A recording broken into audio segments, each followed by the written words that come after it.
Hi, friends.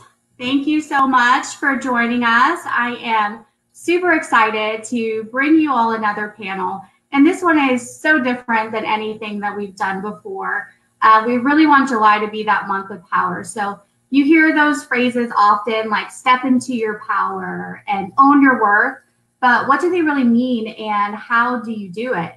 So this is really how I wanted to start this panel discussion today. So this is one like, what if you were told that you were meant to do great things? And everyone on this panel tells people this, right? There is a magic that we all have inside of us, and we're meant to create that. What if you were told that there are people that you're meant to help? And all of these people on this panel do that. So what if we all showed you, and you just really had no idea what you were actually capable of?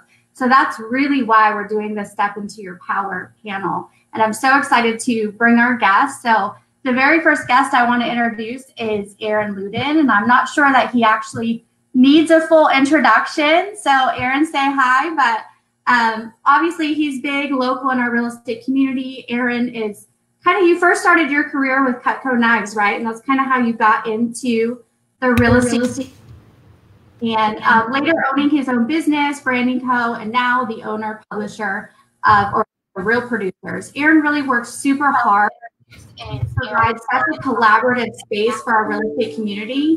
It's such a competitive market, right? So thank you so much for joining us today, Aaron. Thanks for having me.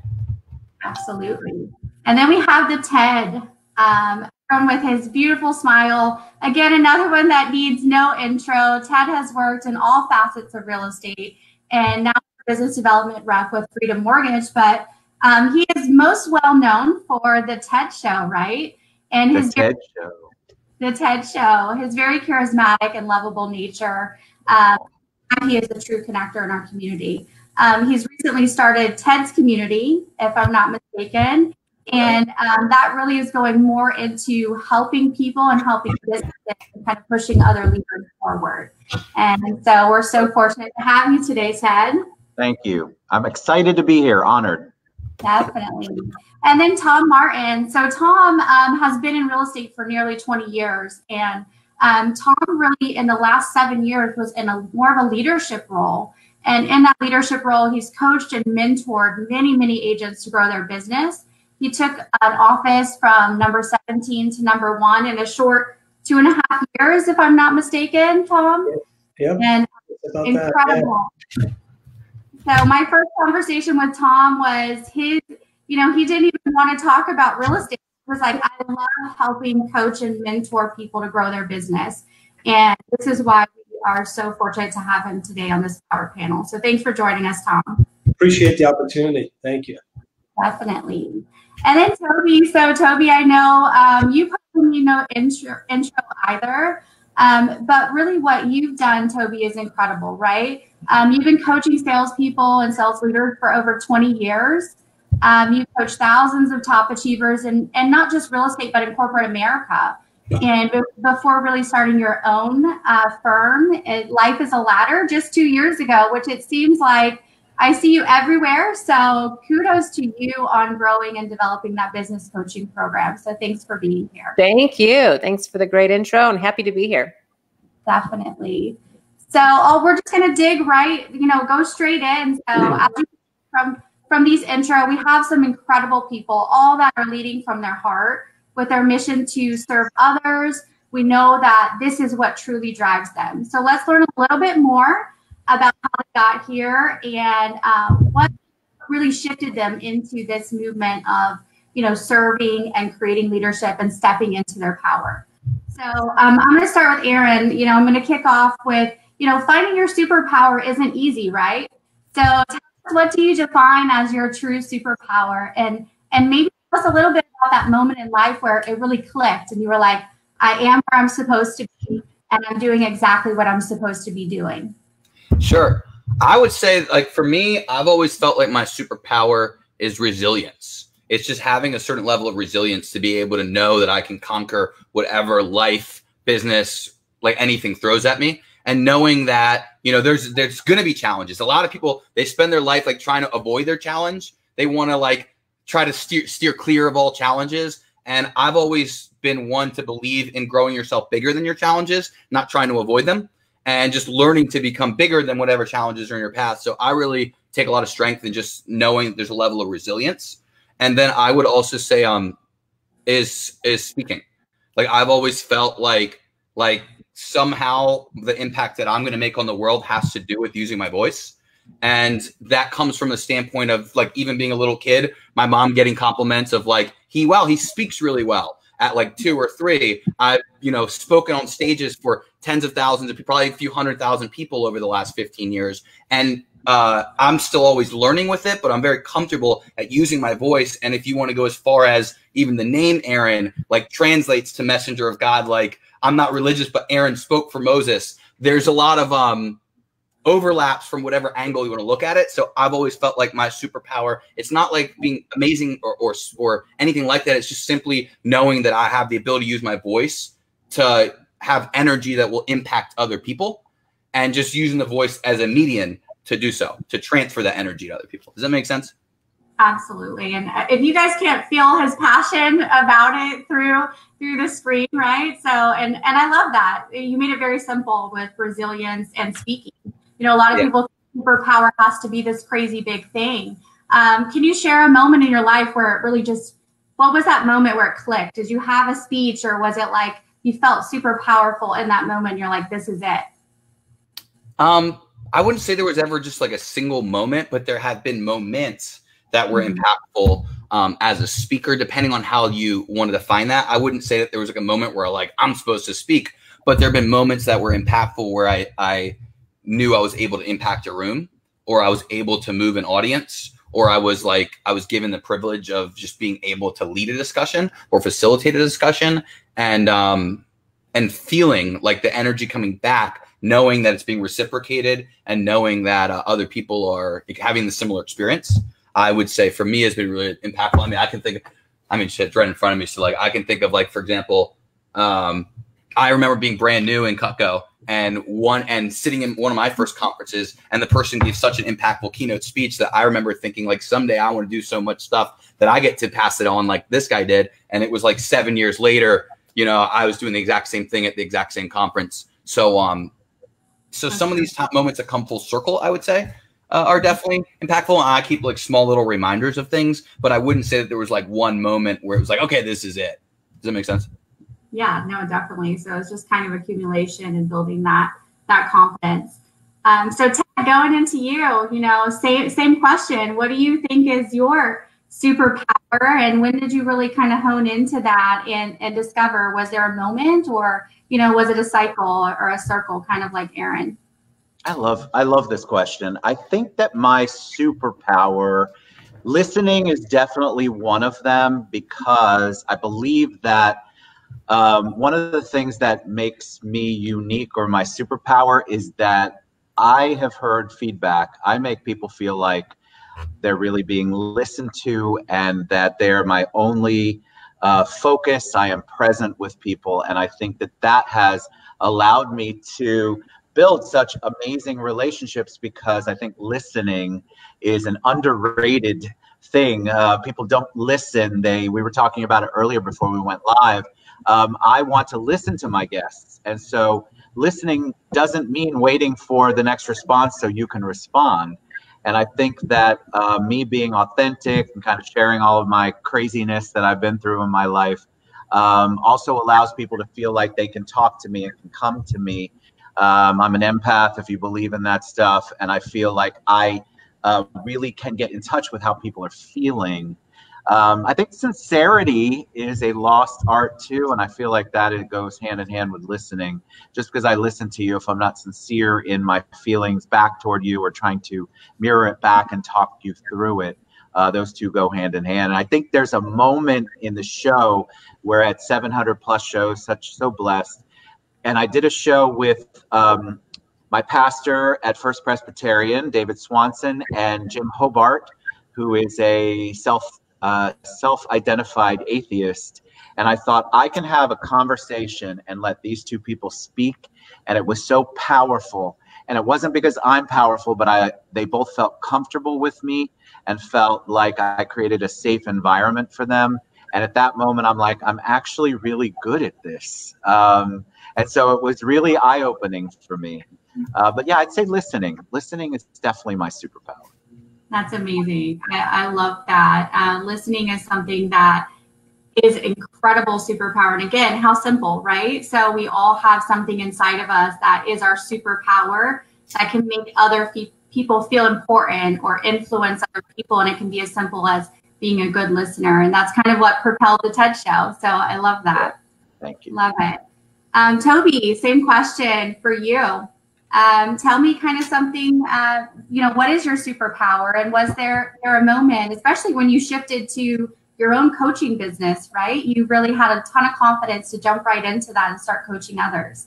Yeah, thanks. Well, and I don't know if I had the confidence or if I was a little crazy, but I thought, you know what, I wanted to go out into the universe and create something that was truly mine, was one of my main drivers, and I wanted to impact more people's lives. So I was thinking, scaling, right, and going out into the universe and trying to help others. So I think superpower, I don't know if it's a superpower, but I love to learn. So I'm an avid student. I like to read. I like to talk to others. I love to hear people's stories and experiences. So I think that's helped me a tremendous amount throughout my career, but especially in starting, as you mentioned, starting my own business a couple of years ago.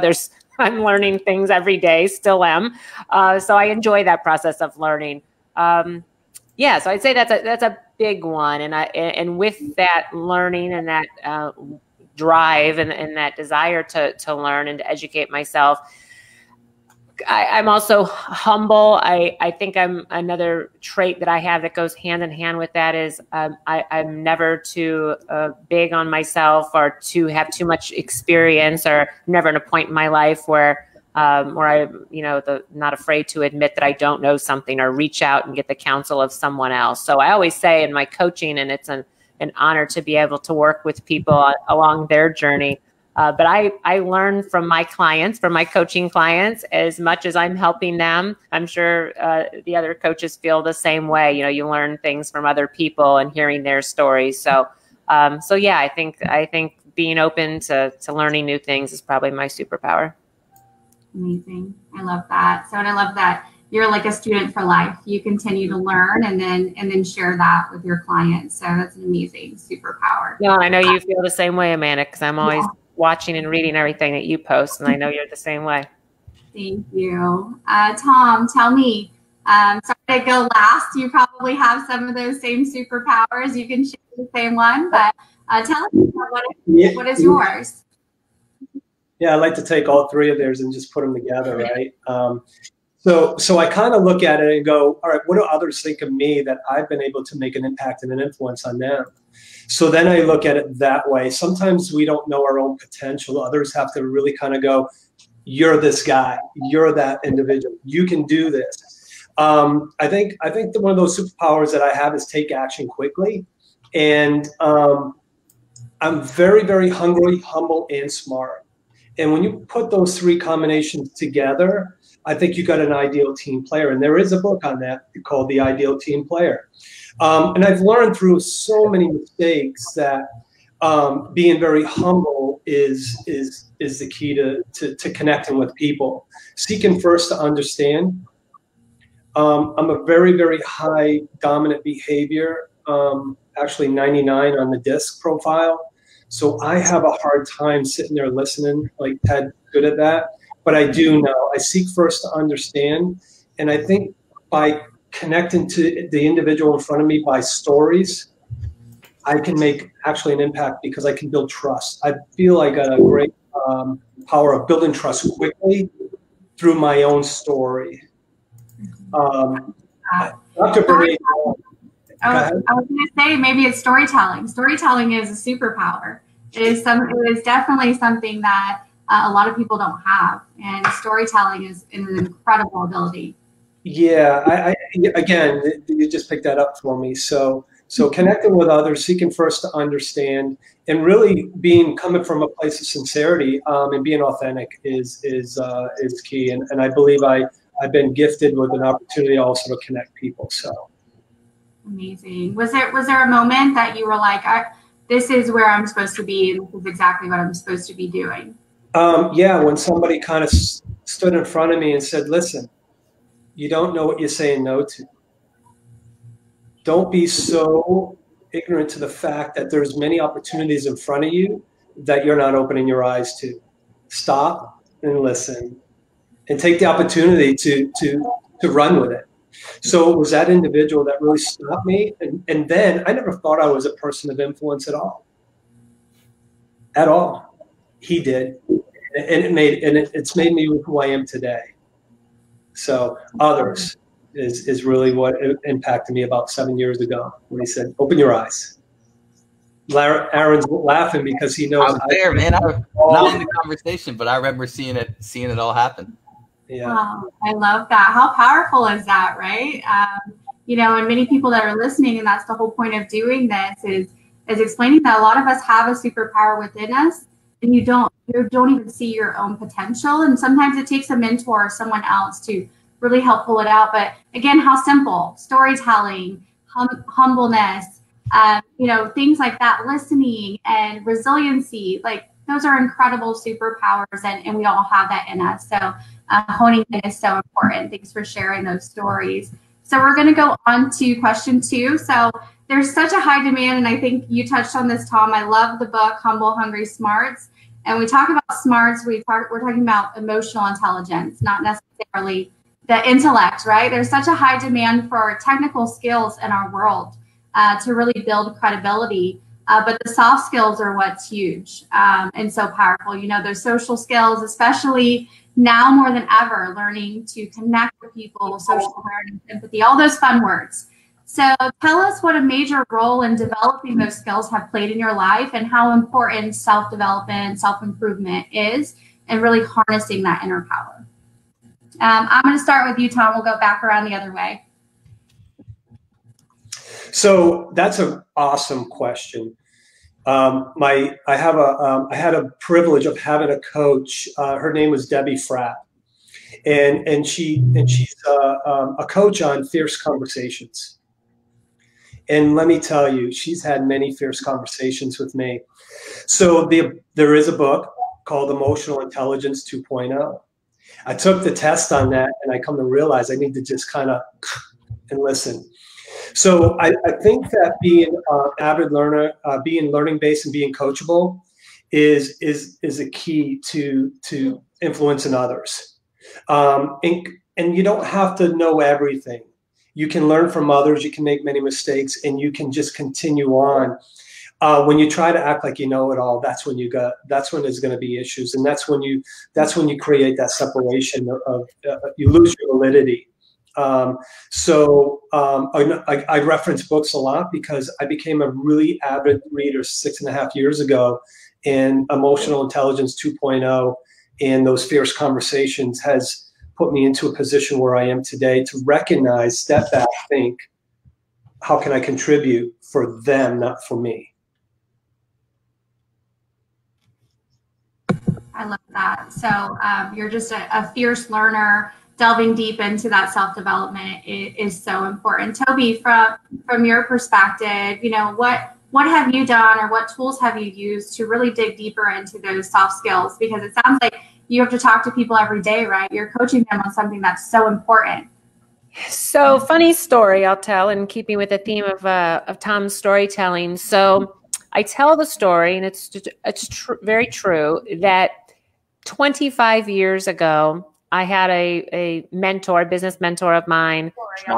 Keeping with the theme of sorry, I don't know if it's echoing, but I was trying to learn, improve my business, and someone turned me on to personal development, the old work harder on yourself than you do on your job versus just the tactics and the technical parts of your job. And 25 years ago, I thought that person was loony, was crazy, that reading books on personal development and talking to business coaches and developers, leaders about working on yourself, your own attributes, your mindset, that kind of stuff. I thought it was a little hokey at the time. Of course, 25 years later, it's exactly what I do every day now. And I try to help people through those same philosophies that I turned my nose up to all those years ago. So I think if I'm trying to answer that through a lens of something that might bring value to somebody that's listening, is that if you've never really taken any time yourself or with someone to really look at yourself, be self-aware, work on your things that might be holding you back, areas in your life, or your self-talk, work on some of those soft skills, like you said, Amanda. If you've never gone on that journey or started that journey at all, I encourage you to whatever degree you're comfortable to kind of open that book a little bit, because you have to be open to it. First of all, no one can force it on you. You have to be in a place in your life where you want more, where you want to improve, where you want to change habits, right, and make some changes. So it's an interesting thing, because like I said, at the time, somebody was trying to kind of force it on me. They gave me Tony Robbins cassette tapes. And I used to, they would say, oh, listen to this one, listen to this one. And for like 2 years, they kept trying to feed me this Tony Robbins stuff. And it's funny because I love him so much now. But back then I used to say, I feel kind of bad for this guy that he has to listen to this stuff. Like, I thought he was like, I'm like, if he has to listen to these cassettes to kind of get like motivated, I mean, he was very successful, mind you. So that should have been my clue that he was much more successful than I was. So, yeah. But you have to be open to it. And it's been the difference to me, not only financially and business wise, to have a lot more success working on my personal development, but I think it's also a journey that's made me a lot happier just as a human being, right? Content, being able to serve others and look at things in a different light. So I think it's the most important thing in life, no matter what industry you're in, that whole journey of personal development. Amazing. Thank you for that. And again, going back to that smarts, right? And you talked about self-awareness, and Aaron mentioned, like, directly from the book, it's talking about, it refers to a person's common sense about people. And it sounds so simple, but we can walk into a room and pick up on people that aren't self-aware. It's something that in business and in life will get you so far. So I love that message. Ted, for you, if you don't mind sharing. Sure. Okay. I am horrible at this part of my life. I am the worst. I live vicariously through Aaron and his 95 books that he reads a day. I love what Tobi and Tom say. That's why I have to read so many, is to make up for you. Mean, I literally go, oh, good, Cliff's notes from Aaron. I can get the gist of the book. I'm like a 90-day fiance kind of guy. So my self-love is, I know it's important, but I'm not great at this aspect. Like, I read a book called The Go-Giver recently, and it was amazing. And Bob is going to be on the show, the author, next week. So I love books when somebody puts it in front of me and says, read. I'm good. Other than that, I'm scrolling through Facebook. I'm just being transparent. I'm really bad at this. However, I feel like everybody has to find their own way on this. Not everybody is a voracious reader like Aaron. Not everybody is going to love the same things. You have to identify what it is that takes care of you.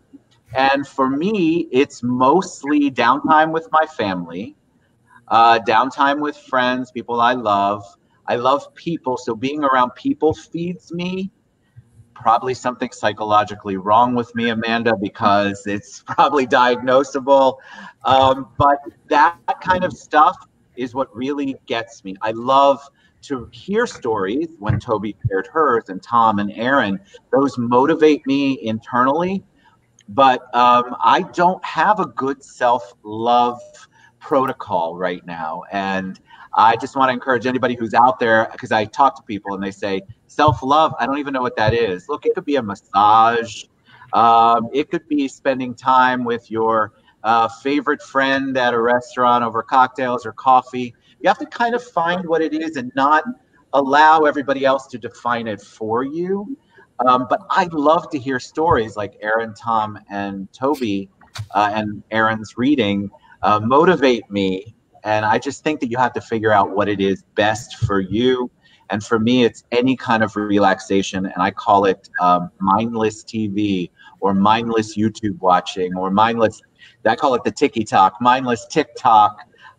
You have to figure out what it is that's going to get you down and bring you up at the same time. And for me, it's the relaxation kind of funny kind of, I don't know. So I'm a work in progress when it comes to that.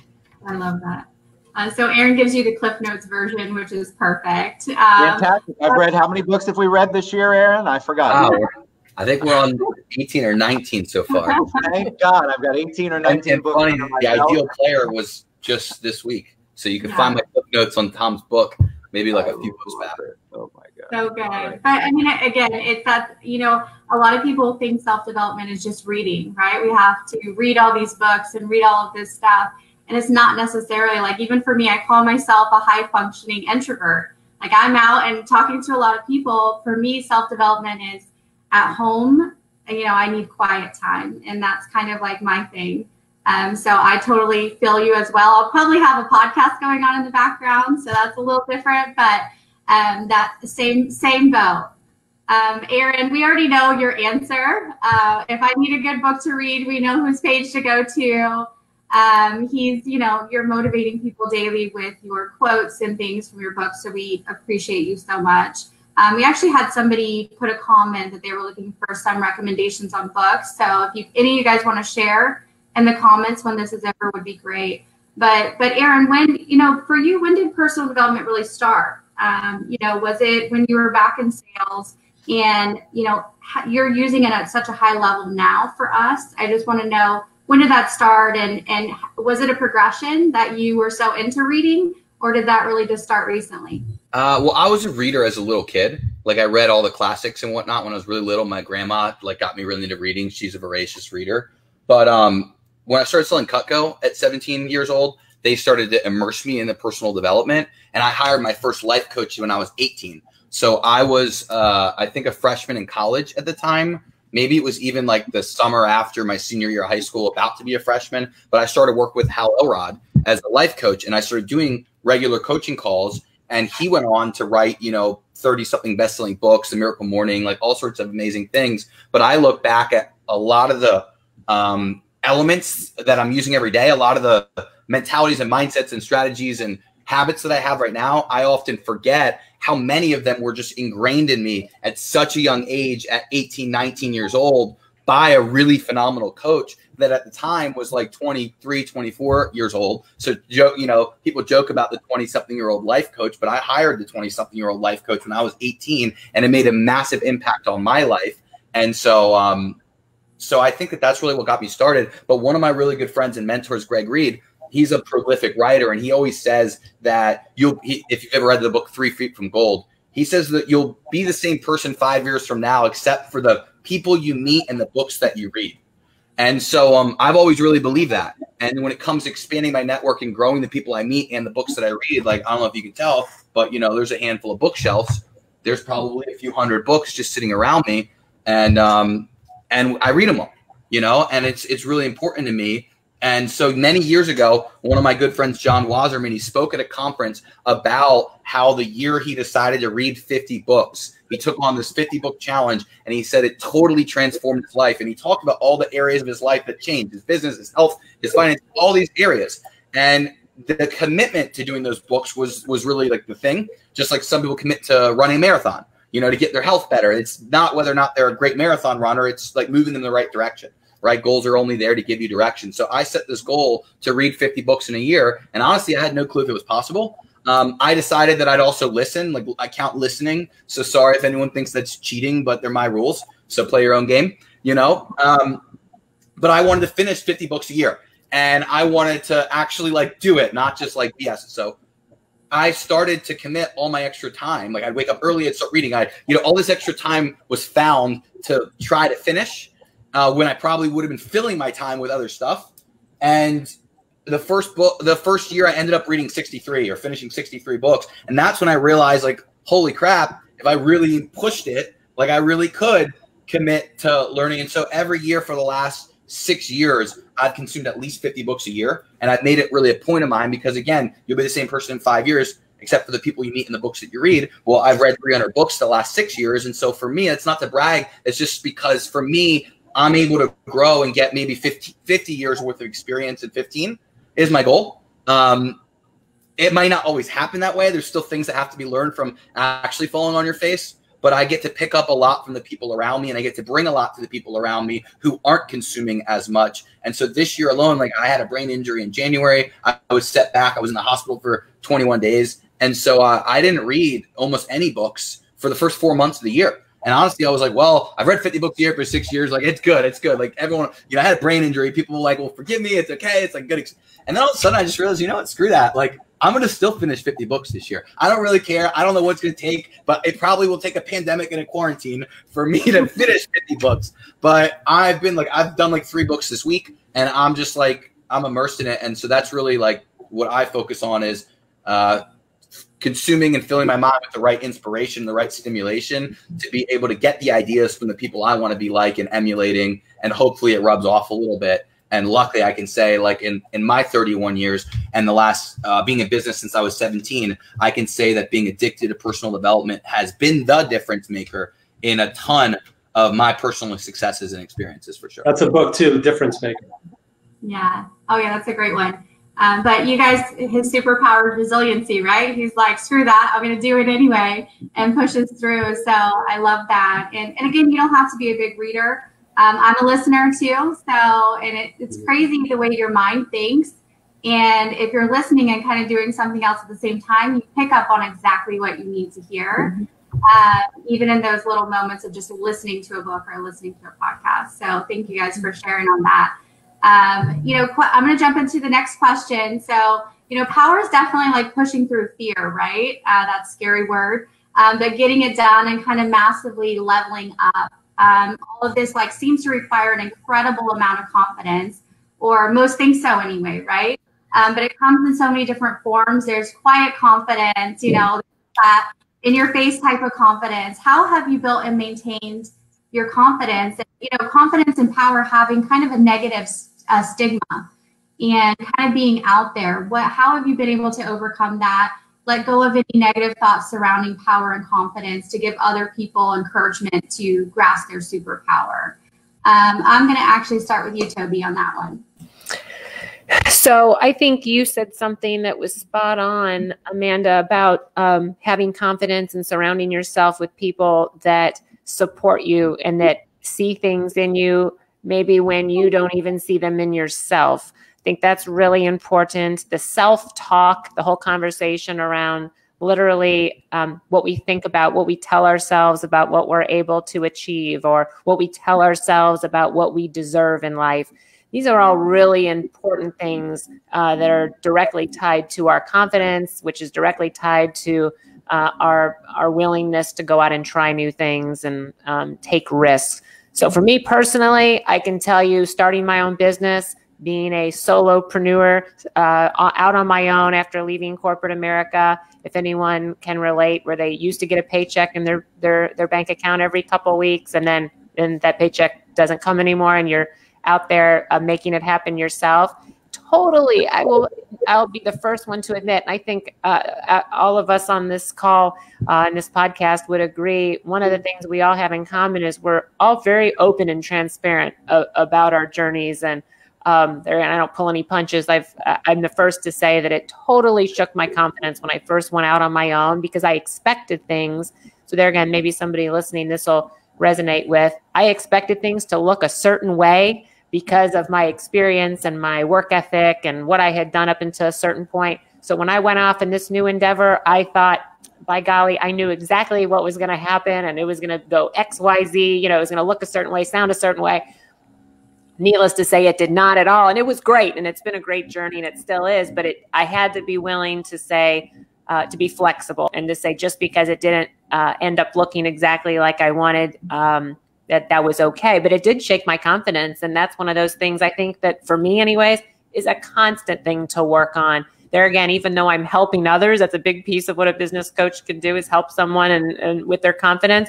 At the end of the day, it's a constant journey. I think, if anyone's going to be honest, for everyone to some degree. And social media and being able to see other people's lives adds a whole new element that we didn't have just a couple decades ago. So one of my quotes that I love that I found on Instagram or something was, don't compare your chapter 1 to someone else's chapter 11.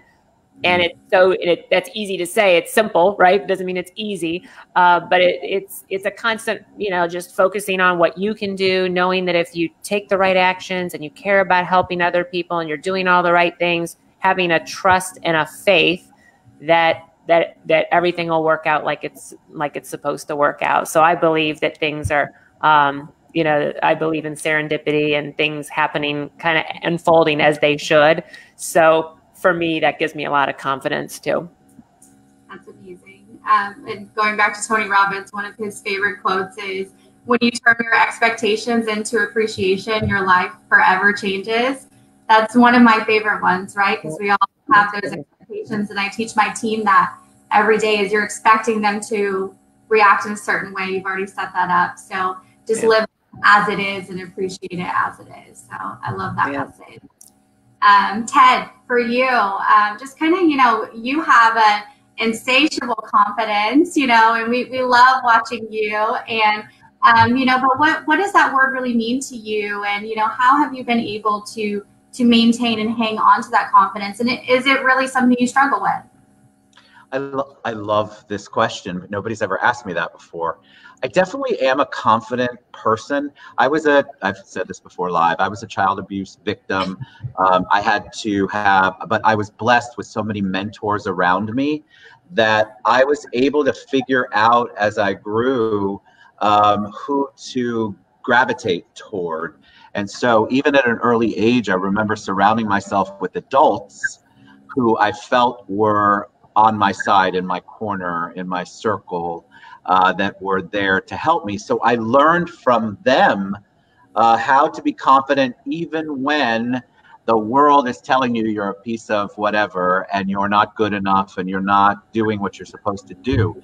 And I think that from an early age, I've been blessed to be able to be confident. I do care about people, so I don't get challenged with my confidence, but sometimes I get challenged with how people perceive me and my confidence. Like, am I coming across too strong? Am I coming across arrogant? Am I coming across like a know-it-all, which I'm sure there are people out there that would shake their head absolutely. And I don't mean it that way, but I'm not going to step down my confidence to make you feel better. So I'm going to do what I need to do for me, and I'm going to try to pull you up, but I'm not going to let you pull me down. And so the confidence I'm a man of faith, so faith is important to me. I get a lot of confidence from that. But I think my growing up and being blessed by so many mentors, I also I'm transparent about this. I had 5 years of counseling in college that helped me get straight. I think you have to do what you have to do. But the biggest thing you have to do is get rid of the toxic people in your life, because they will literally drain your confidence and you will not be able to function. It's terrible. So even if they're family members or they're friends you've had for a long time or they're business associates, if they're not in your corner, if they are not promoting you, get rid of them, because that will drain your confidence as well. I love that message. That one hit. I think everybody felt that. That was awesome. Thank Definitely. you. Don't make me cry, Tom. Oh, yeah, I'm a cry. Me too. 24/7. I'll go straight into you, Tom. How have you built and maintained confidence, and especially when we're talking about power and confidence? Ted brought it up. Sometimes it can be perceived as something a little forceful. How do you kind of combat that? And I think a great message is, you don't necessarily have to be big and boisterous to be confident. You have a very quiet confidence as well. Yeah, I think we're all confident in different areas, right? And I've been blessed with confidence in many different areas, and Ted may be blessed in other areas, and Tobi and Aaron and yourself. I'm going to go back a little bit. There's a book called Gifts of Imperfection, and that's by Dr. Brene Brown. And I do a lot of listening also. I listen. So Dr. Brene Brown, her book made an amazing impact in me 7 years ago. It was the book that helped me understand my own worth. See, when we get into a position of victimhood because of our past or our life or circumstances or overcoming adversity or guilt, we have to know our own worthiness. And when you can know your own worthiness, you come from a place that you become very humble, and then you can be confident with being authentic. Where people can come across and go, hey, he's confident, but he's arrogant. Or maybe there's an insecurity there. So my confidence is, fear is a liar to me. That's a song, Fear is a Liar. It's a good Christian song. If you listen to it, I listen to it religiously almost every day for a while, because I go through highs and lows sometimes. You know, when tragedy happens, whether it's illness or death or relationship issues or work stuff. So my confidence is driven based off of my knowledge. I have to be fully confident in what I know to do something, because I'm going to lead by example in that. I'm very big into health and fitness.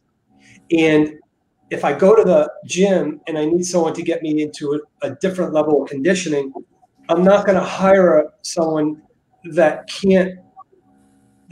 doesn't have that. You know what I mean? I need that. So gifts of imperfection, confidence in what I'm teaching or coaching on, I lead by example. If I tell you these are the things that can help you become successful based on your goals, guess what I do? I do the same thing. So leading by example creates a lot of confidence for me. And overcoming adversity, and it's painful to not be confident because you're hidden behind something. And I think Tobi, being a business coach and personal development coach, I think that's the biggest fear that a lot of people have, is digging deep to know what's stopping them from carrying on to be the best person they are. I love that message. Aaron, from your perspective, you're definitely confident and, out in the real estate community, but tell us, how do you maintain that confidence, and what is it, what are the, negative connotations around power?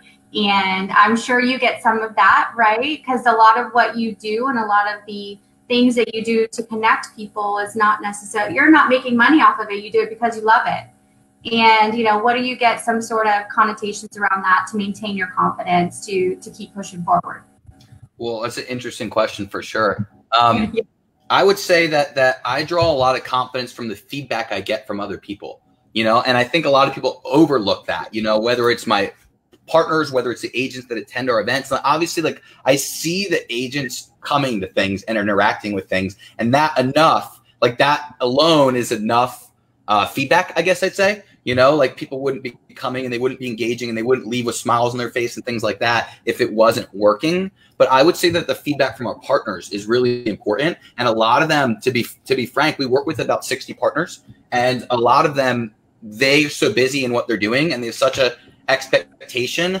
And we've been doing what we've been doing for 3.5+ years now. We've done 30+ events. We put out 43 publications, and so they kind of have a certain level of expectation. And so the feedback honestly gets lost unless there's a problem.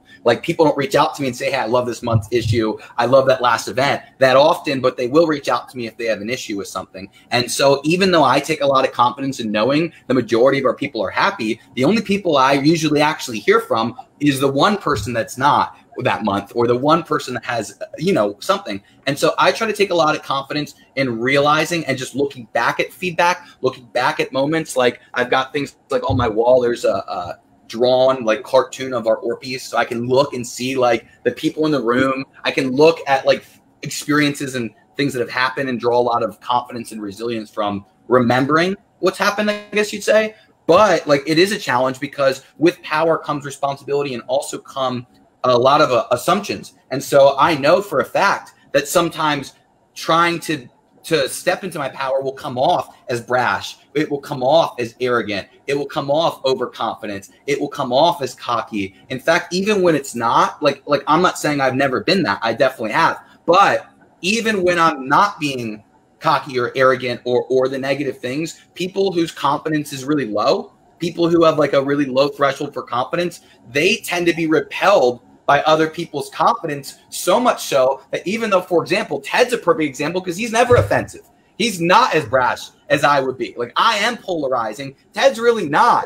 You just might look at how he's dressed and the smile on his face, how many people know him, and say, oh, maybe he's really confident. And if I'm really not confident and I lack that, it's almost a threat. It's almost like he's holding up a mirror to show me how not confident I am. And I may project onto him and say, man, he's kind of cocky, or man, he's kind of arrogant, or whatever. And so I believe that all of us deal with that. And it's even more so, like, I'm sure that Tobi will deal with, you know, being a female, you as well. You probably deal with like people thinking that you're, you know what, if you're too, and it's like, you're just being direct, being firm, like being powerful. And so we deal with a-hole. You ladies deal with B-word more often. And I really believe it's an assumption made when people are threatened by other powerful people. They're not used to someone showing them that they're being a big wimp, or that they're not, you know, being assertive, or they're not, you know, attacking the life that they want. You're showing them that you can have the life you want. You're a reminder that it's possible. And some people are threatened by that. And so being brash, being arrogant, being polarizing, all those things come with the territory, as well as like personally running a community that, you know, is supposed to bring together a very specific group of people. There's a top 500. I don't get to pick who they are. It doesn't get to be my favorite 500. And it doesn't get to be the 500 that like me or agree with me the most. I have to adapt to them. Right? So that's one thing.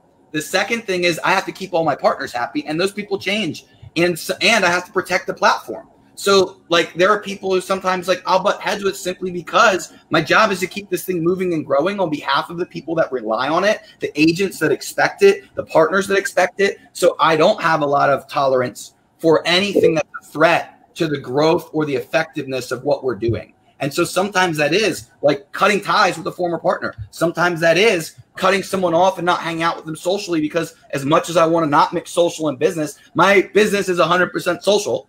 My social is almost 100% business. And as much, you know, those lines have been blurred. And so I personally just realized that I am going to piss some people off, but I'm going to try to make as many friends as I can. And I'm going to try to be as authentic and true to my beliefs and my values as I can. And hopefully people will see that and they know what they get with me. So you may or may not like me. I may be polarizing, whatever. You may like, I may come off as too energetic, too brash, too whatever, but you know what you get, and it's not going to change. And so I just take a lot of confidence in knowing that being transparent is more important than being liked, as well as being impactful is more important than being liked. Not to talk for too long, but one thing I'll share is, you know, when I was in the hospital, my friends put out a GoFundMe, and 428, I think, or 438 people stepped up and gave to a GoFundMe. And what I took from that was that, you know, I had been thinking that I'm too direct, too brash, not going deep enough with people. People would say like, hi, it's good to see you at an event. And I'd be like too busy. Like, hey, it's good to see you too. Like, I have 200 other people to talk to, you know? So I would not feel like I'm making the depth of relationship, but looking at how many people stepped up, I took from that, okay, maybe there was a lot more depth than I was giving credit to. And sometimes trying to be everyone's friend, trying to be liked by everybody isn't as impactful as then knowing that you're going to be honest, you're going to be truthful, and ideally that you're actually making an impact on those people. So I see that as a sign that I was impacting enough people, whether or not I was being likable, that it impacted more people than if I was attempting to just be liked by as many as possible. I don't think 438 people would have given a you-know-what if my goal was to make everyone happy. No, definitely. And I love that you say that, because stepping into your power is not necessarily being this big, powerful figure. It sounds like you get fueled by feedback, and you get fueled by, you know, seeing that you're making an impact. So sometimes you start with courage, right? You started with courage to get out there, and you're building your confidence along the way. So I love that message. So we're going to jump into something that I read about, and something I personally struggle with a lot is the imposter syndrome. How many of you guys have heard about that one? So it's really the idea that you don't deserve to be successful, that your message, others aren't receiving it. Maybe there's a better coach for them, and you get in those self-doubts in your head. So if somebody's trying to step into their superpower, you know, tell us, do you still struggle with this? and any advice that you can give some to really combat that and to really get the courage to keep going. I'll start with you. So I think we got to do a lot of self-reflection and audit our own behavior. And we got to kind of figure out where we are. So for a perfect example, you know, my daughter got sick 3 years ago, and I got distorted and thought I was doing a great job. So I wasn't present, even though I was physically present. So I think we have to really kind of analyze on a daily basis, where am I at today? What's in the way of my my superpower? What's in the way of my goal for today? How am I going to make an impact on others? And how can I put this on the side to get through this? Because our people are important too. How do we balance that? So that's a tough thing to do. That's tough. So every day you have to, for me, it's all about exercise. My meditation is my quiet time to myself. So I do follow a lot of the Miracle Morning in the mornings, but I don't do 10 minutes of exercise. I don't do 10 minutes of meditation. I do a little bit more. And that kind of balances me for the day. And I got to get away from the news, the negativity. So, and Aaron said it best, the poison in your life, the people in your life, you have to surround yourself around that like-minded individual who's going to, you know, we call them engines and we call them anchors, right? We want to hang out with the engines. The anchors are going to sink us. So we definitely have to daily reflect on how we're going to make an impact today and what's in the way of doing that. I love that. Tobi, for you, I'm sure coaching business owners, I talk to my coach about this all the time personally, is that imposter syndrome, and how do you really, you know, for yourself and for your clients, you know, help them push through that they deserve the success and get that self-doubt out of the way. Well, and not at the risk of making this sound like a male-female thing. Sorry, guys, for just a second. I will say anecdotally and from personally as well, when I work with male and female clients and employees for all of those years, I would say that women, from my experience, struggle with this even more than men, generally speaking, with feeling like, yeah, do they deserve where they are in their life, or do they deserve, even worse, do they deserve where they're trying to go? Why me? That kind of thing. Do I have what it takes? It ties very closely. So it's a great add-on additional question to the confidence question. I think for me, I'm a big fan and believer of knowing where to help with this imposter syndrome, knowing where you're trying to go, to really define those goals, business goals, personal goals. I like writing things down and journaling. Really, what is that? I think a lot of people kind of just go through the motions, and they're on this you know, hamster wheel of trying to work hard and do all these things. And it's funny, one of the first meetings I have with my clients, obviously I sit down and say, well, where are we at now? But most importantly, where do you want to go? And it's amazing how sometimes we don't even really think about that. You know, we're just going through the motions and doing all the stuff.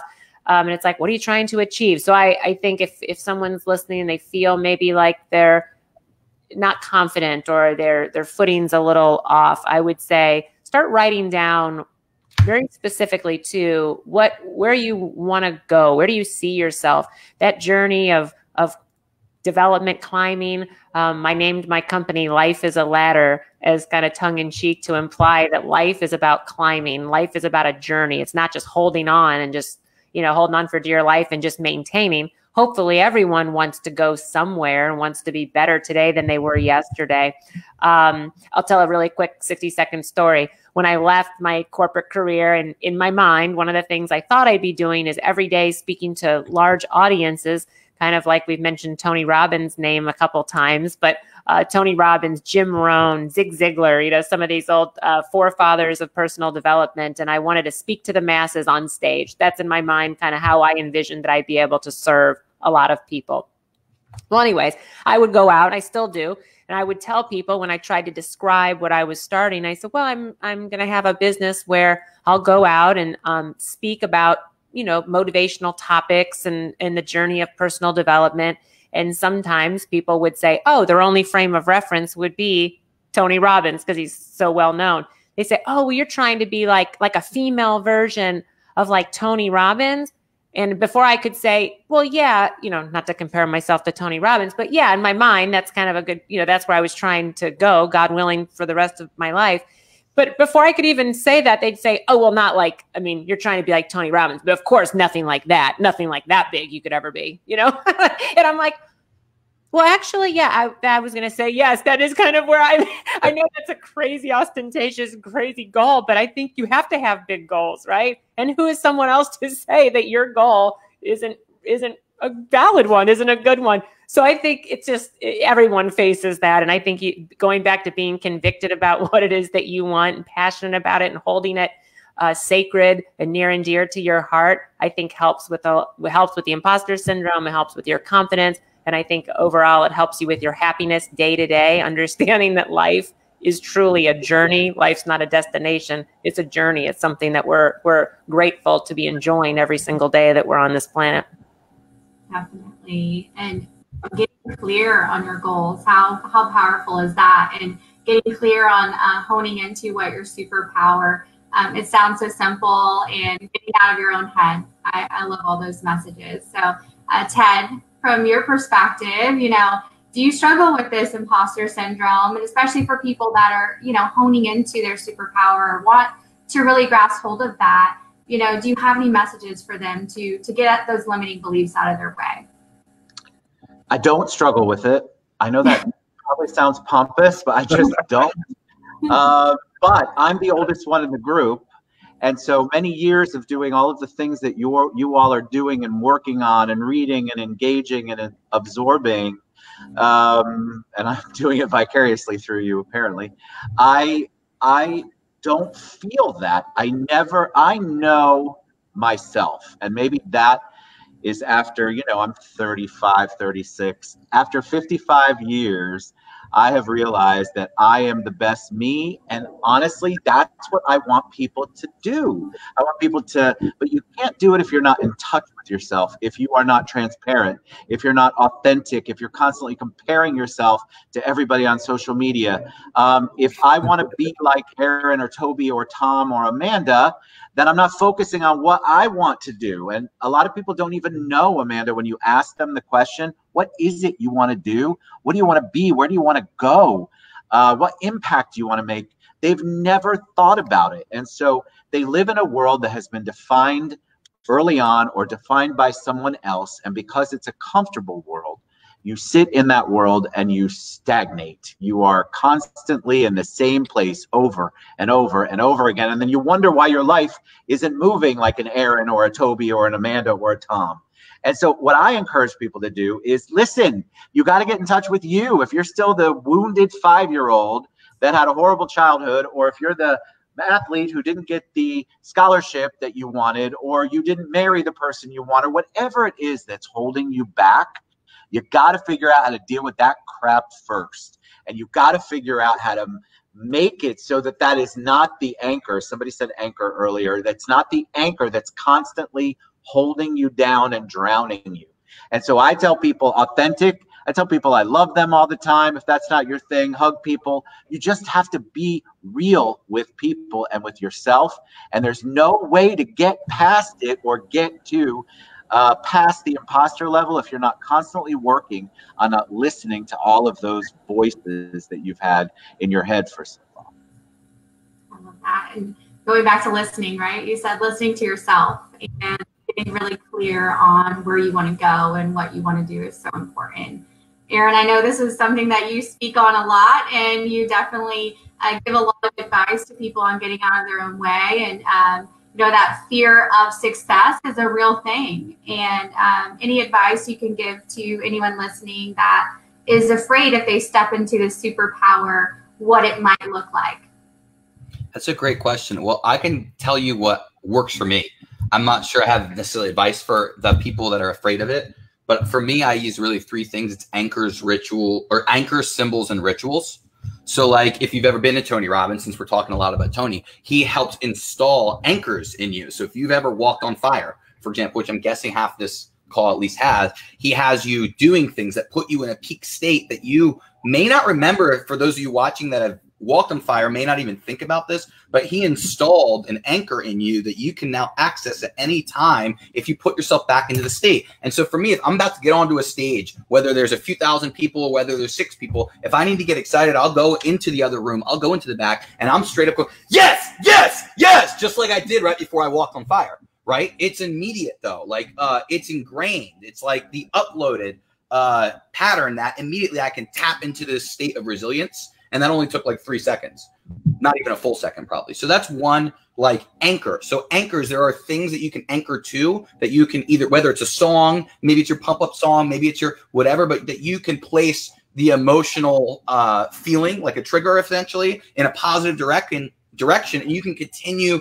to draw resilience from that situation. So I would say using the anchors. The second one is symbols. So I actually, honestly, I carry and wear a lot of it. Like you'll see right now, like I wear it every single day, and this will probably get me jumped, but like I wear $10,000 reminders like everywhere I go, and that's not to brag, it's to remember. Like, you know, my company bought me this Rolex, they gave me this Hall of Fame ring. You know, I was inducted into a Hall of Fame in my 20s, and that's not to impress anybody out there, because honestly, all it meant was I sold a lot of knives. But like for me, I can see moments that I can remind myself of like the year I wanted to first make 6 figures and win this Rolex. I know how many years I spent not winning the Rolex, 5 or 6 years in a row of falling short and continuing to persevere and try to. I know that it took me 10 years to win this, you know, and at first it was going to be 5. They doubled the number I had to hit on me. So like I remind myself every single day with these little reminders, that picture of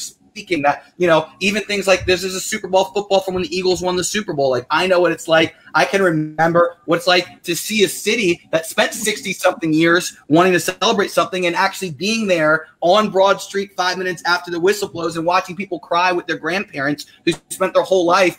And I listened and heard people saying things like, they're crying saying so-and-so never got to see this. And that was just a moment where I even saw, like, when other people step up, what it could do for people.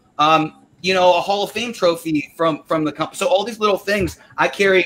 I won't say what it says, but you guys can read it. I carry this in my pocket all the time. It says something about excuses. I don't know if y'all can see that, but there you go. Right? I carry that in my pocket to just remind me, like, whatever is pissing me off, whatever is bothering, whatever my excuses are, like, I remind myself. I sometimes, if I have a day where I really need to focus on something, maybe I've been doing something wrong or making the same mistake a lot, or maybe there's just something that I'm like, this is a really big key that I need to focus on. I'll just stick this little key in my pocket. It says success on it. It sounds really stupid. But when I reach into my pocket and find the key to success, I'll be like, oh yeah, I have to remember blank. And so like this sounds really simple, but these are some of the small reminders and anchors that I rely on, is remembering that I walked on fire, remembering that that wasn't believed as possible beforehand, remembering the moments, remembering the things that remind me of the resilience. Even this thing, I started carrying this when I had a walker. You know, I had a walker and a blown out back, and I didn't know if I'd ever walk again. And I just kept saying, like, well, F my excuses. So this not only is impactful for me, but it's like a moment that I'm anchored to. Does that make sense? And then the last one is rituals. There's a lot of confidence that comes from the habits and the rituals. So just waking up early and reading a ton of books, just doing it every year, just continuing, like every morning I wake up and I listen to one of my mentors who actually made this, Ryan Stewman. It's a Rewire podcast. It's 5 minutes a day. Helps you rewire your mind. Like I start my day filling my mind with inspiration. I think it's Darren Hardy says to litter your mind with inspiration. And so I'm a really big believer in just the ritual of no matter how I'm feeling, no matter what's going on, I'm going to wake up, I'm going to litter my mind with inspiration, and I'm going to, quote, light myself on fire because people will come to watch you burn. If you've ever heard that quote. My one thing is that every morning I have to just light myself on fire and people will come to watch me burn. And that will make everything else in my life easier or unnecessary. And so that's where I overcome imposter syndrome, is getting into momentum. It doesn't matter if I'm the right person. I'm already in momentum. What really matters is whether or not someone's going to stop me, you know, because once I'm moving, I could be the wrong person. I could be an imposter, but unless you're going to stop me, I'm going to keep moving. And that's just kind of how I see things. I don't know if that makes any sense or comes off perfect. I take confidence in that. Yeah, no, that's perfect. I think, you know, having those little symbols, and when you look at them, remembering what those symbols mean to you, it is such a good message. Are you guys okay with like 10 more minutes? We got one more question. I know we're running a little over. Didn't want to go into anyone's time, but we'll jump right into, so we're going to talk about failure a little bit. So truly stepping into your power is kind of to balance action with surrender. We're creatives here. That's why we're here, why we're super passionate about helping people. And sometimes as creatives, you know, we want to do more with our lives, and we always feel like we're never doing enough, right? You have list after list and you want to do so much and create overwhelm. But to rest, to kind of receive and absorb is so important. Otherwise, you're going to fail. And you're going to create overwhelm. So tell us, kind of share with a moment. Maybe you know, you all are powerful. So people listening, you know, these guys have failed, and there have been failures that have happened along the way. Can you kind of share with us those moments of failure or overwhelm, and what it in turn has really taught you? I'll start with you, Aaron. It's a really great question. In the moments of failure or overwhelm, well, I can tell you what it was like to wonder if I'd ever walk again was probably for me. Like the real moment was, you know, I blew out my back and I just kept getting worse. And I kept going to the chiropractor and doing little things I thought would move better. And each week I'd be like, am I worse? And months and months went by to the point where I'd been hunched over. I'm like, my back muscles are all screwed up. And I just did not look healthy. And at the time I was trying to run. I wasn't really able to run my business effectively anymore at the time. My business was basically made setting up a display with all these, you know, gifts and speaking on stages and pitching and speaking and standing in the back of the room. And honestly, it was really difficult, not able to walk and carry things and stuff like that. And so I really had to pivot and launch a new business, which is where Real Producers was really born. But I still remember what it was like to not only like not know, is this permanent? Will I ever walk again? Will I, like, I would literally wonder, like I was, I think 25 or so at the time, 26. And I would wonder, like, am I going to hate the rest of my life? Like, I would honestly wonder, like, I've never been a negative person. I've never been depressed, but I've wondered, like, at what age is it just going to suck to be here still, you know? And I would wonder, like, how many decades I might be stuck, not able to move, in chronic pain. And I would like deal with this every day. Or I remember being like up here hunched over a yoga ball just all weekend because it was the only thing that gave me any relief. And I remember looking out the window and seeing people walking their dogs, walking to the end of the driveway to get their mail, and like being jealous that they could do that. And so for me, it's not necessarily that a failure per se, but it was like a very humbling experience to realize how many things were taken for granted. The ability to walk, the ability to just not be in physical pain, the ability to like get in and out of a shower easily, like to put your clothes on easily, to tie your shoes easily. These were all things that I had taken for granted and had taken away from me. And I knew what it was like. And worse, I knew what it was like to try to be functional while being so slow at everything. So I still had to be on time for things while it took me forever to let my dogs out, to feed them, to get down the stairs, to get up the stairs, to take a shower, to put clothes on, to put the shoes on. Like all these things were whole feats. And so I wouldn't say it was a big failure, but I would say that like that was kind of a moment that would have, it in some ways was a low point in my life. In other ways, it really was a high point, I would say. But in some ways, I can look at that and say like, well, it's not going to get harder than this. And honestly, I feel that way all the time through this pandemic, through the brain injury, through anything. It's all been like, well, this isn't as bad as not wondering if I'll ever walk again. Yeah, definitely. I love that message, and just about surrendering, right? And pushing through, and you pivoted, and many of us doing that through the pandemic, like you just mentioned, and surrendering to something we can't control and just pivoting those things and making better choices and pushing forward. So I love that. Ted, anything for you? Any like moments of failure or overwhelm where you were able to really surrender to it, and what did it teach you? Well, it's kind of hard to follow Aaron, I must say. That's a story. Yeah, I feel like the time in my life where I felt like I was failing most was when I sold my insurance agencies and got into mortgage. And I know all of you are going to find this hard to believe, but the mortgage industry is a mess. And I'm also a unique human being. And so trying to marry those two things together, I could not find a company that would take me for my talents. And every time I would get with one and they would promise stuff and hate it. I'm like, what am I doing wrong? What am I failing? That's the first time I really felt like that. And so what I learned from that, though, is that I had to keep pushing through, because the failure wasn't necessarily on my part. I wasn't getting with the right people. I wasn't married to the right company. I wasn't married to the right dream. I was doing things that weren't productive for me. And so as I continued to go through 3 or 4 mortgage companies and thinking this whole industry is a bunch of insane people, I finally landed on one. But I want to tell you that I landed on one, first of all, thanks to Aaron. But secondly, I landed on one where I just went in and said, this is me. This is what I want. This is what I'm going to do. And I'm not going to settle again, because I was settling beforehand, getting half promises and 3/4 of what I wanted. And I was giving in and not allowing myself. I knew what my boundaries were, and I was allowing people to be, I was being flexible with them. So when I went into freedom and said, this is what I want, take it or leave it, thank God they took it, right? So I'm very happy where I'm at. But I felt like a failure before that, and that's because I was not being true to myself, and I was allowing people to manipulate me and do things because I thought it was the right thing in the business, and it wasn't. So we created a whole position for me that was mostly unlike anything else, especially my company had.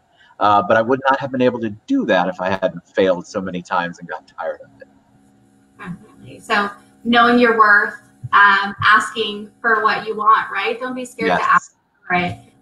So that's super important. That message is great. Tobi, from your perspective, any failures along the way where you just really learn to surrender and be able to push forward and learn any lessons from it?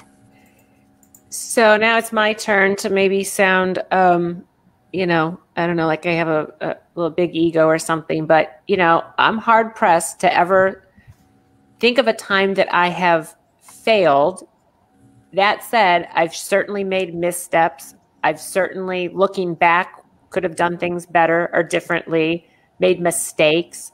But none of us, no one listening to this, none of us have ever failed, right? We are here to see another day. We live in a great country. We have awesome freedoms.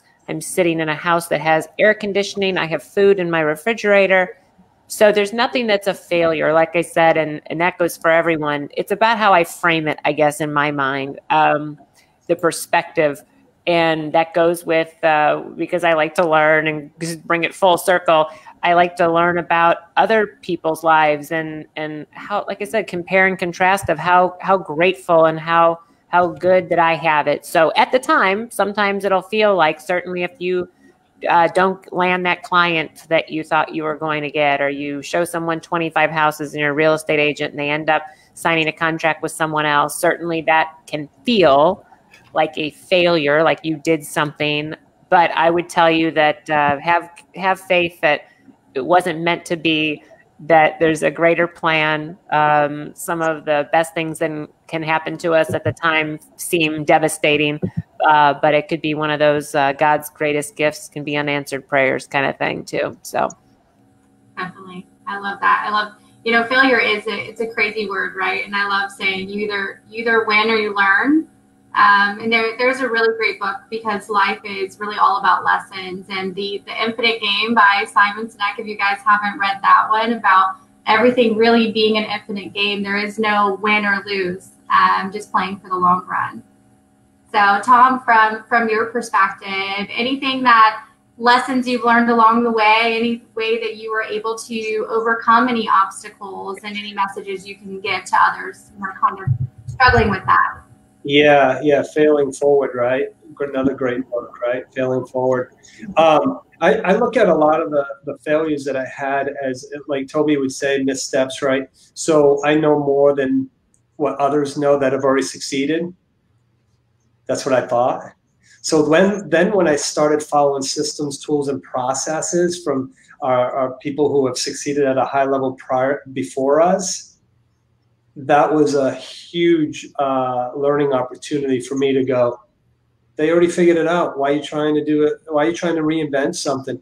So I think for me, I was resisting a lot of things because I don't talk like that, or that's not my script, or I don't want to use that objection handler. I want to do it myself. Well, all right, Tom, you're such the expert. You're brand new, and you're trying to go into a business and be highly successful, and you're not listening to people who are successful. So that would be a huge learning. A thing that I learned is follow what works for people who have done it previous to us. And the other thing I would say is hiring people.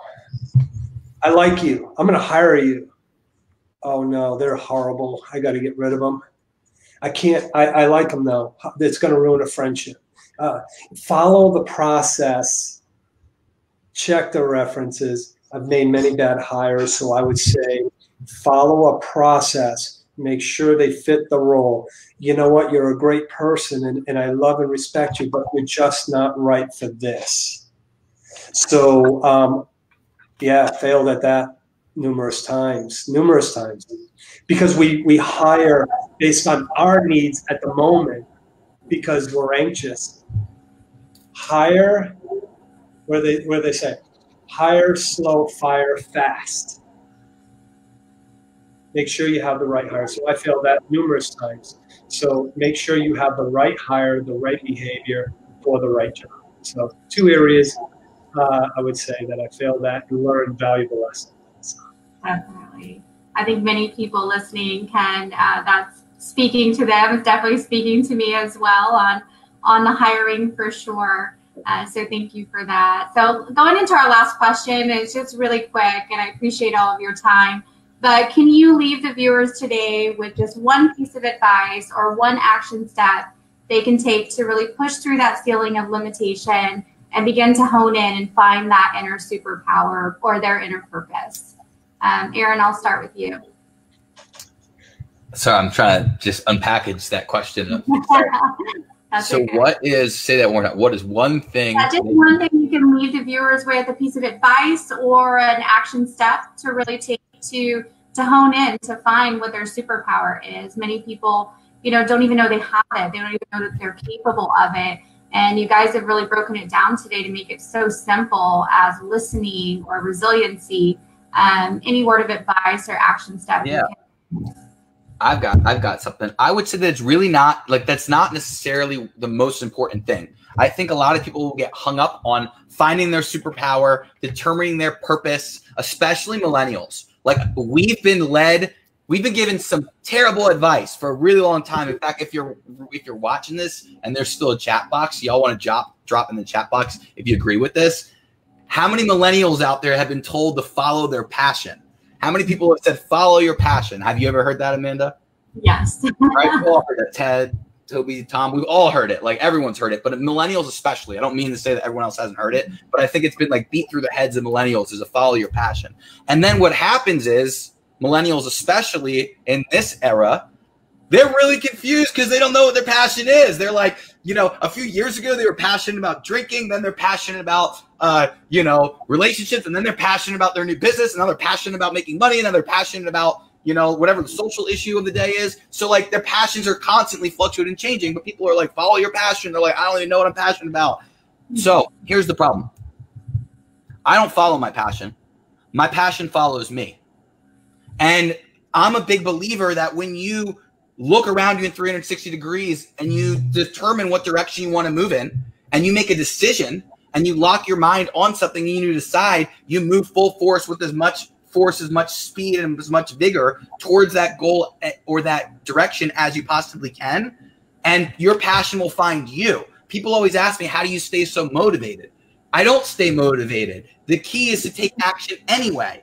You have to take action without motivation. I've found that when you take action without motivation, motivation tends to find you along the journey, right? Everyone in here, especially salespeople, everyone in here has probably had an appointment you didn't want to go to, right? Has anyone ever had something you would rather cancel it? You'd rather do whatever else you want to do. You don't want to do it. But if you went to that appointment and it went amazing, whether you sold a ton of stuff or recruited a rock star or whatever it is for you, you landed a new client, whatever, how many people would suddenly be excited to not only have done the appointment, but to go on their next one? I used to have appointments in Cutco that I wanted to cancel all the time, driving to someone's house to try to sell them knives. But I'd go on an appointment and they'd buy $2,000 worth of stuff unexpectedly, and all of a sudden I can't wait for the next appointment. So what I'm saying is, when you take action with or without motivation, motivation tends to show up along the way. And so if you decide what you want to do, I don't decide what my passion is. I say focus on the course. I go at it, and my motivation, my passion becomes uncovered and discovered along the journey, and it follows me instead of the other way around. And so I just think a lot of people don't have clarity. It's because they're trying to find a perfect answer. There's not a perfect answer. Look around you and attack what you've got, and things will readjust and set you in a different direction along the course. Life will readjust you. That's fine, but let your passion follow you. Definitely. That's an amazing piece of advice. So I think you said it perfect earlier. Always like, find your passion. And sometimes my passion is not title insurance. Like, you know, there is nothing glamorous and beautiful about title insurance. My passion is just helping people and creating other leaders. Title insurance is just the vehicle. It's just the vehicle that allows me to go after what I want. So, Tom, from your perspective, any word of advice or actions we can take if they're trying to step into their power, they're trying to, you know, build the confidence and the journey along the way? What's one thing that you would leave them with today? Yeah, know your why. Why are you? What's your purpose? Like he said, what's your purpose? But know your why. Why are you doing what you're doing? And setting the goal to achieve that why. And that why changes, you know, for me, my why was different before I had children. My why was different before I was married. You know your why, and don't let anything get in the way to achieving those goals, to fulfill that goal for that why. Know your why, know your worth, and do not surround yourself around poison, whether it's family or friends. Get away from them. So one thing I would say is know your why, know your worth, and know who you're around. And on that, there's another great book, and it speaks to what Aaron said as well. Start with why. I'm a big. That's Simon Sinek, yeah. Yeah, and he is, and he even says it, that it's never going to be perfect. It's not a perfect answer. So to follow the journey of that why. So from your perspective. So I think try some new things, you know, for the next, if we want to get really specific, for the next 30 days, write down 3 things that you don't do right now, little things or big things, whatever. And just, if you want to get a different result in anything in your life, you have to take different actions. So I think getting in the game, I think we've all said that different ways, just moving forward. Don't beat yourself up. Just try it. If you want more clients, make 1 extra phone call every day. If you want to meet more people, you know, go online and connect with 1 new person every day and have a meaningful conversation or connection. Yeah, I think we can get stuck. We have a bias to kind of spin in place and do the same things over and over again. So I think you just got to try new things, and activity begets activity, and you'll have some successes. You'll learn some things. And most importantly, you're kind of moving forward. You're kicking the rock down the proverbial road. So I say some specifics would be, just try some new things, because, we're all just here having fun. And, you know, this is all just one big journey. So, and thank you, by the way. So I know this is the last question. So thank you so much for having us all on here today, and Amanda for putting this together. It's been an honor. Thank you. Thank you. Yeah, well said. I mean, you know, there's something, I can't remember where I heard it from, but when was the last time you tried something for the first time? And that kind of goes into what Aaron was saying, and that's what builds your confidence along the way. So thank you guys so much. I mean, I hope from the messages that you all really see that you're capable of achieving not only everything you've ever dreamed of, but you're capable of achieving things maybe you never even have imagined were possible. Because the moment you break kind of through that ceiling and step outside the limitless existence that is you, is the moment you really allow yourself to fully be yourself. That is the moment, that's your power. Your power is a gift. So your power to be compassionate, encouraging, loving soul, inspiring.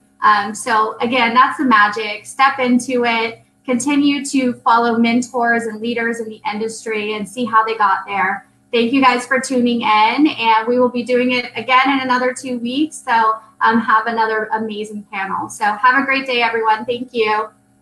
Awesome. Goodbye. Thank you.